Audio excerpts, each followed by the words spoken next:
to know, where a glistening Ursula Andress emerges from the sea in a skimpy bikini right in front of the excited Sean Connery. Of course you remember it. It's one of the most famous arrivals in the movies. Well, what you may not know is that the inventor of James Bond, Ian Fleming, had a particular Quattrocento painting in mind when he imagined this unforgettable scene. It's a revolutionary painting produced in Florence in about 1485 of another goddess coming out of the sea. Not a screen goddess this time, but an ancient Roman one. Botticelli's Venus. The most celebrated nude goddess in art. Her face instantly recognizable, because this Venus has infiltrated popular consciousness to an unusually deep level. She's everywhere.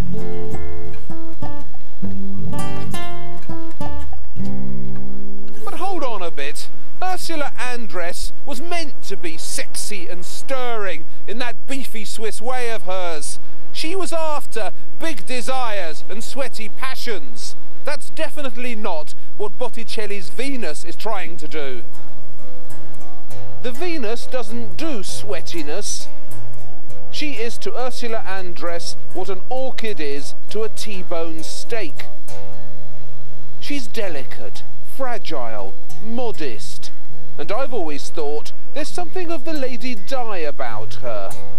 That shy tilt of the neck, the little look down, the fetching nervousness.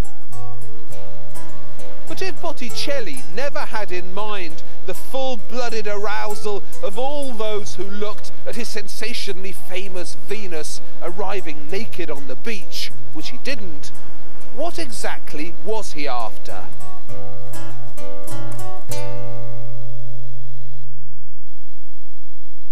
The real trouble with the birth of Venus is that we just know it too well now. And so we have no way of trying to arrive back at the moment in art and in Western culture when it didn't exist. Because if we could get back to that moment, then we would understand in a very visceral as well as intellectual way what a revolutionary painting it was and in some ways still is. Botticelli's real name was Alessandro di Mariano di Vanni Filippi. He was born in Florence, where that house is behind me, in 1444, in the parish of All Saints, Ognissanti. His father, a leather worker, was 50 when Sandro was born. His mother was well over 40. That's late, even by modern standards. In Renaissance times, it was asking for health troubles. Little Sandro was the Filippi's fourth son, the runt of his litter. All his life people would say about him, Sandro bello e mal sacro. Sandro is handsome but unhealthy. He was always pale, apparently, and don't you think that some of this inherent paleness found its way into his art?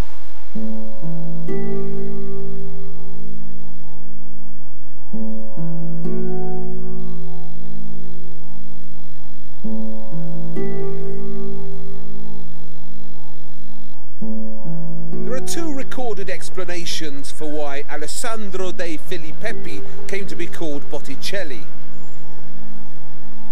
The more boring of the two is that Botticelli is a corruption of the word battigello, which means someone who beats gold.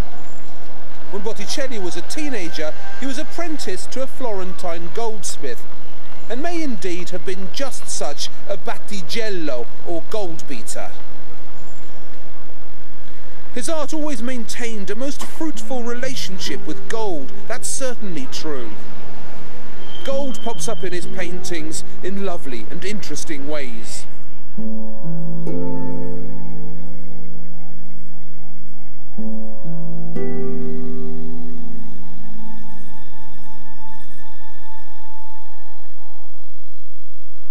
But the explanation which I prefer for the origin of the name Botticelli is that it comes from his elder brother Giovanni, a successful city banker who was notoriously fat and therefore nicknamed Boticella, which means a barrel or a tub.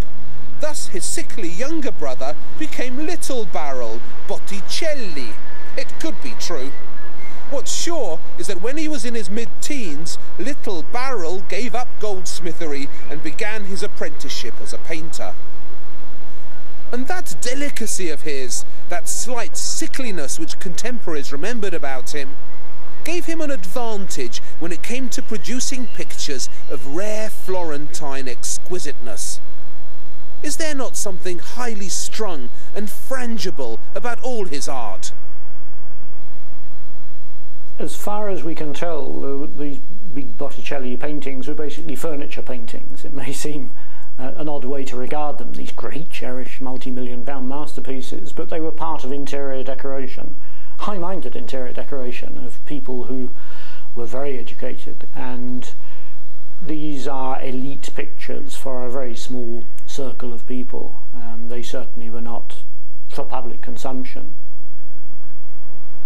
This is the street in which Botticelli lived and worked until his death, and behind me is the house in which he must have painted The Birth of Venus. One of Botticelli's neighbours in this street gave his name to a country you may have heard of, America. He was Amerigo Vespucci, the great navigator. The Vespuccis were the richest and most powerful family in this locale, and Botticelli was soon working for them. In Italian, Vespa means wasp. That's why those annoying little scooters that buzz around Italian cities at night, right outside my hotel as a rule, are called Vespas. The wasp was the Vespucci family's symbol. See the wasps going into the hole in the tree there? They're an indication that this intriguing Botticelli was painted for the Vespucci family. And she's curious. She's one of the many women in Botticelli's art who at some point in their history have been identified as a portrait of Simonetta Vespucci. Simonetta was a much admired Florentine beauty who married into the Vespucci family. And there's a persistent rumour in art that she was also the model for Botticelli's Venus. But there's no evidence for this of any kind. In any case, Botticelli's women have a certain interchangeability to them, a group look. I really doubt whether this is Simonetta Vespucci. But what is intriguing is that this woman, although she's managed to hang on to all her clothes, is also a Venus. She's shown here with Mars, the god of war, whom she's tamed by exhausting him. How? Well, what do you think?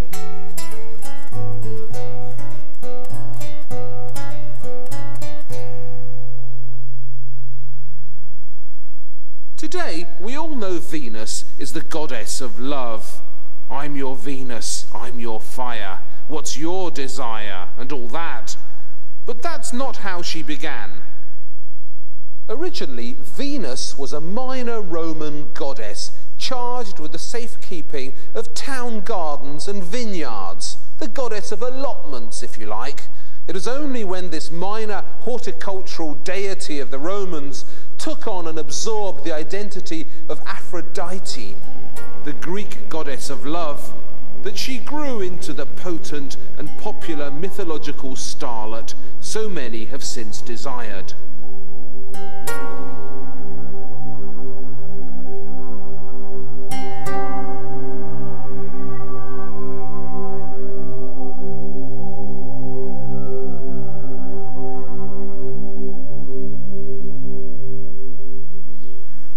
Botticelli's most significant patrons were not in the end the Vespucci, but an even wealthier and more powerful Florentine family, those fabulously potent Firenze bankers, the Medici, who essentially ruled the city.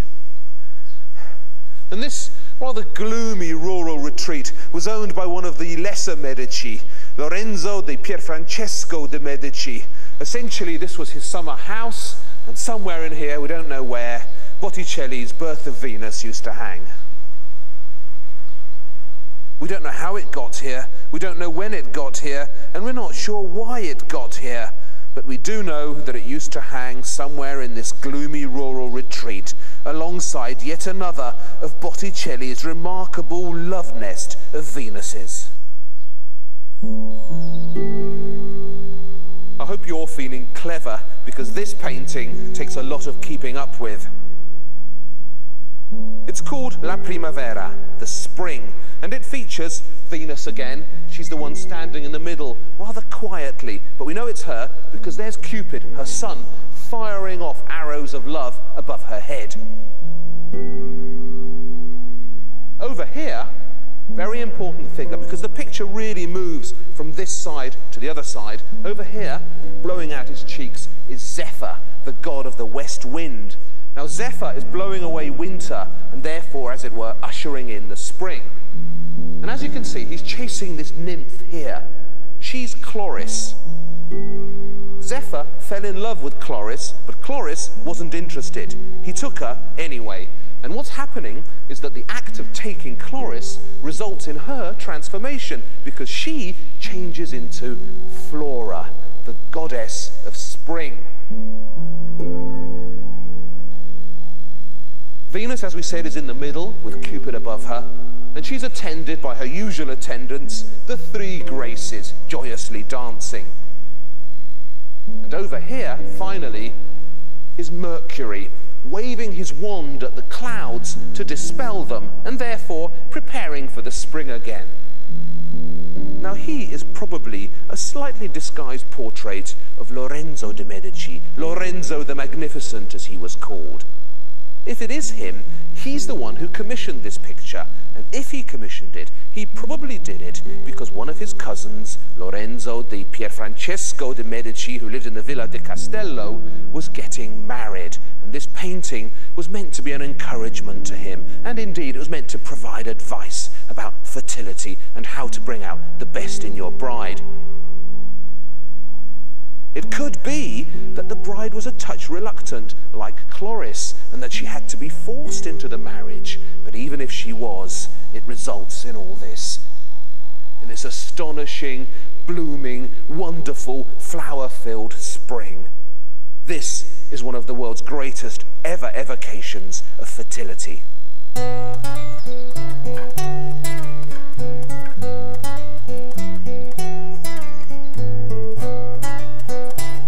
Now remember, this used to hang too alongside the birth of Venus in the Villa di Castello. So are there any clues here to the kind of meaning we should be expecting from the birth of Venus? Of course there are.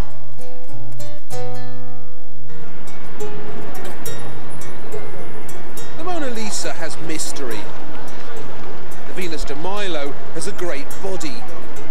But Botticelli's Venus has the whole package. Mystery, a great body, hair that could drive a man wild with entanglement, and something else. An X factor.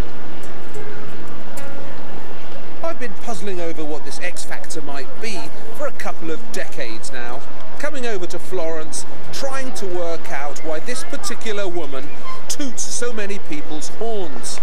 And I've come to believe that what gets us in the end is her vulnerability.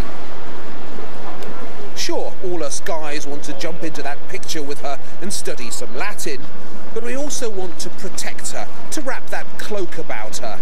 She's come out of her shell on this blustery day, so cold, so fragile, so hesitant, and she looks so exposed. She needs us. Botticelli's Venus makes us feel wanted. That amusing English poet, Alexander Pope, who was much taken with beautiful women, wrote once about a particularly gorgeous lady at court. Has she no faults then? Somebody asks him in the poem. Yes, she has one, I must aver, replies Pope. When all the world conspires to praise her, the woman's deaf and does not hear. Doesn't that remind you of Botticelli's Venus? She's outrageously beautiful, yet so embroiled is she in her own thoughts that she appears to be deaf to our praises and can't even hear our tongues hitting the tabletop at the sight of her.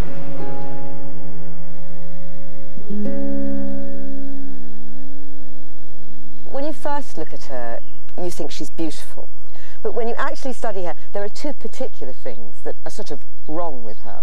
It is to do with her left shoulder. If you think about it and actually study the painting, her left shoulder is uncomfortably low. I'll do this Quasimodo interpretation. You can see it actually sort of does that down there.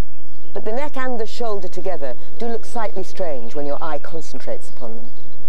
And for me, the strange bit is looking at her foot as it stands on the shell, where there's a sort of bump, in that way that slightly old ladies get bumps when they try and put their slightly large feet into small shoes. And my eye is often drawn to that, and then I think, oh, I forgive him, she's been on the shell a long time, and you know, maybe she's got cramp or whatever. But funnily enough, it's not an anatomically beautiful body, but it is an aesthetically incredibly pleasing one. She was painted in around 1485, maybe for Lorenzo di Pierfrancesco again. What is obvious is that this modesty she has, that shyness, the Lady Di look, is definitely intentional.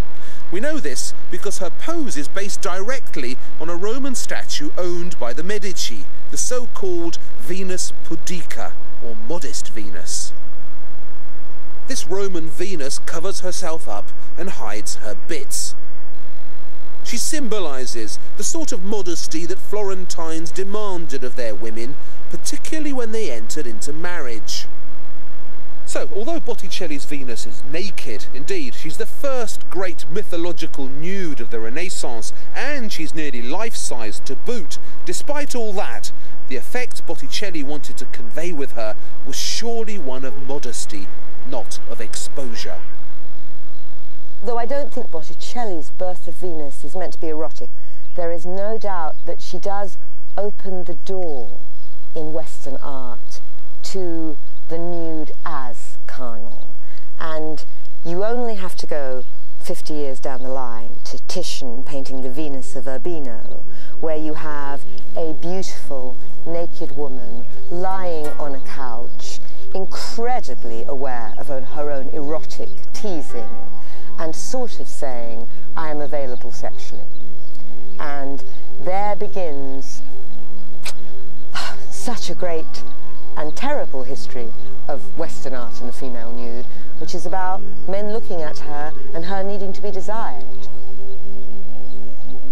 Now, I don't think Botticelli did that with Venus. I think that face still has the self-containment of the knowledge of some spirituality to it. But certainly once the cat is out of the bag, once the clothes are off the body, you can't control where it goes.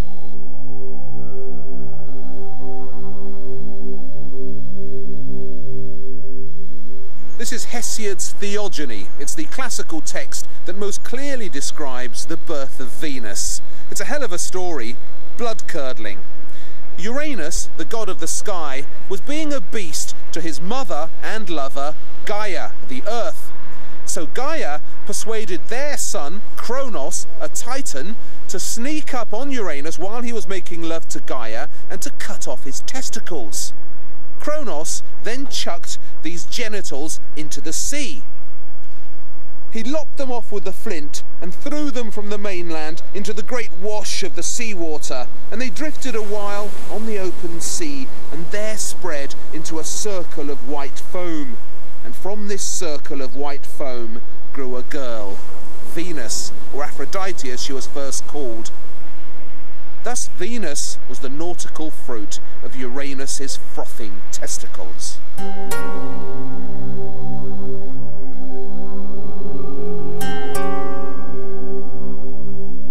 Now, unless my eyes are failing me completely, none of this bears any relation to anything we can see in the Botticelli. We've got a naked Venus in a shell, the shell's in the sea, and she's surrounded by a cluster of mythological figures. But surely no one here is being born. No frothing, no castration, no testicles.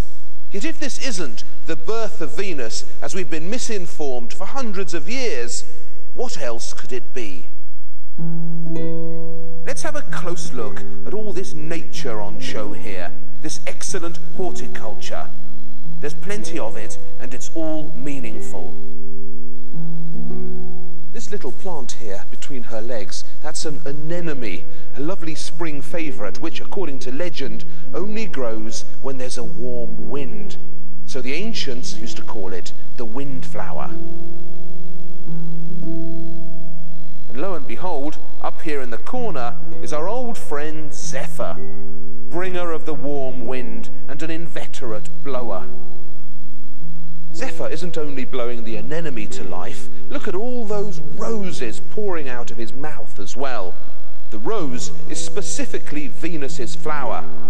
The ancients believed that it only came into being at a very important moment, the first time Venus set foot on dry land. We've got the land here all right. These are orange trees, the ancient symbols of the Medici. And this figure here, she's probably one of the horae, the embodiments of the seasons. She's the horae of spring, I warrant. Look at these gorgeous cornflowers painted on her dress. And see here, she's wearing a girdle of roses. The horae is handing a cloak to Venus so that the modest Venus can cover herself. So what does it all mean? Well, it means that the painting seems to celebrate an important arrival, an arrival that brings fertility. Is it therefore another marriage painting, joyously commissioned to celebrate the arrival in the Medici family of another fertile bride? I think so. But that's conjecture. What's certain is that this isn't the birth of Venus, it's her disembarkation. She's arrived somewhere on her shell, and when she touches the land, it blooms. What could this be then? Well, I think it's in here again. Hesiod's theogony. Having been born of Uranus's testicles and drifted across the sea, Venus made her way to sea-washed Cyprus and stepped ashore, a modest, lovely goddess, and about her slender feet the grass grew. So, the painting we've been calling The Birth of Venus ought properly to be called Venus, having been born of Uranus's testicles, arrives in Cyprus and makes things grow. But for some reason, that title never caught on. There are a million stories in the world of art.